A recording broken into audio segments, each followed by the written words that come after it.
Servants in bow ties and white jackets swept away the last of the food and set out delicate desserts of pastries and ice cream, and the priceless rarity of coffee, only slightly stretched with chicory.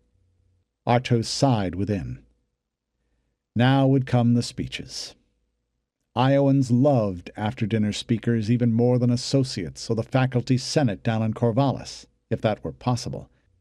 You could tell none of them made offerings to Ogma the Honey-Tongued, or Brigid, who was the patroness of eloquence and rhetoric, either.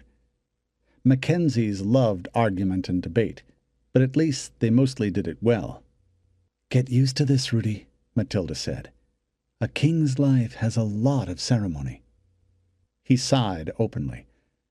"You know, Akushla, there's many a thing I want to do as High King, starting with winning this war, but not ending there. Things that need doing, and I think I can do them well. More of them with you to back me and our friends. But it bewilders and amazes me that so many wish to have such a job as a job. I'd rather work in a sawmill. I'd sleep better, and my digestion wouldn't suffer, so it wouldn't." Matilda chuckled and began to reply. Then she stiffened, staring at the side of a towering silver basket full of colorful fruits. Her hand darted out and seized a porcelain coffee pot and whipped it over her shoulder. "Assassins!" she screamed, in the same instant, not in fear, but at maximum volume to cut through the buzz of white noise. A real scream sounded. Artos rose and turned before the first syllables were out of Maddie's mouth, pushing off with one foot against a table leg and swaying his torso aside. A 9-inch curved blade flashed by, brushing his ear with cold fire. He wasn't sure whether it had been aimed at him or Matilda, but he was sure that the bow tie and white tuxedo coat weren't the man's real uniform.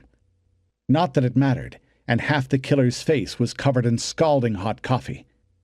The bladed palm of his own left hand whipped down into the shoulder of the assassin's knife arm, striking with a dull axe-like sound as bone and cartilage snapped. In the same instant, his knee pistoned up into the man's crotch. He was wearing a cup beneath his trousers, but that still brought a shrill shriek. Artos turned instantly, leaving the first assailant.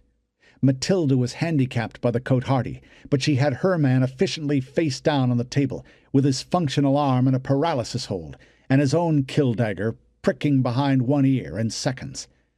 He heaved and screamed in rage despite the agony, until she reversed the weapon and wrapped him behind one ear with scientific precision. He had his own problems. The whole head table was dissolving into a chaos of screams and flashing knives.